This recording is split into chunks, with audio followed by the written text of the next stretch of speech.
Selamat siang saudara, sejumlah informasi menarik beserta peristiwa fenomena lainnya telah kami rangkum untuk Anda dalam News UPSI TV. Saya Pini dan inilah news update siang selengkapnya.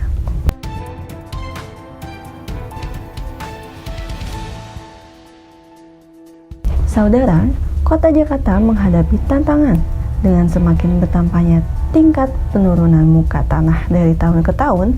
Selain faktor perubahan iklim, pemicu penurunan muka tanah di Jakarta adalah penggunaan air tanah.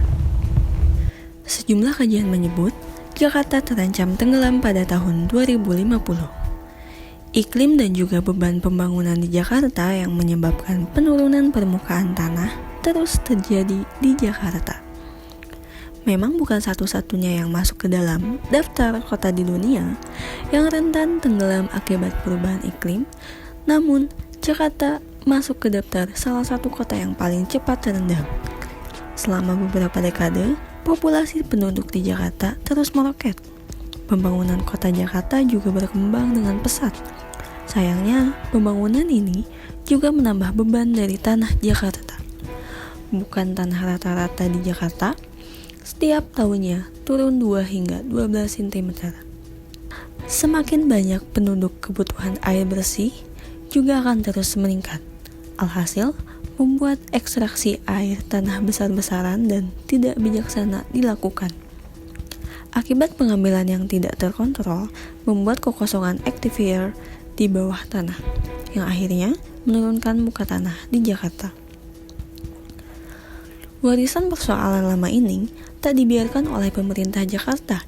Sejumlah program untuk antisipasi sudah dilakukan meskipun masih ada penggunaan air tanah. Warga pesisir sudah menggunakan air pump sejak beberapa tahun belakang.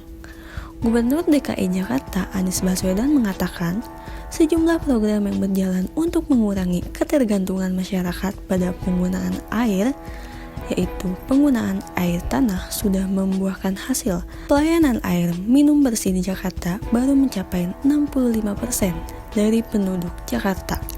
Target pemerintah untuk mencapai 100% di tahun 2020 masih jauh karena kecukupan masih 36%.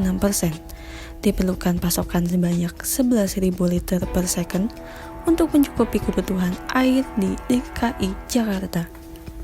Tampaknya, tanda Jakarta tenggelam telah banyak ditemukan di kawasan pesisir Muara Baru, Jakarta Utara. 10 tahun lalu, Masjid Walauduna ini masih bisa digunakan oleh warga untuk beribadah. Banjir yang terus terjadi setiap tahun yang telah membuat bangunan masjid ini tak lagi bisa digunakan, begitu pula dengan rumah-rumah warga yang ada di sekitarnya. Saudara, informasi tadi sekaligus penutup perjumpaan kita pada siang hari ini. Jangan lupa untuk mematuhi protokol kesehatan, menjaga jarak dan menggunakan masker.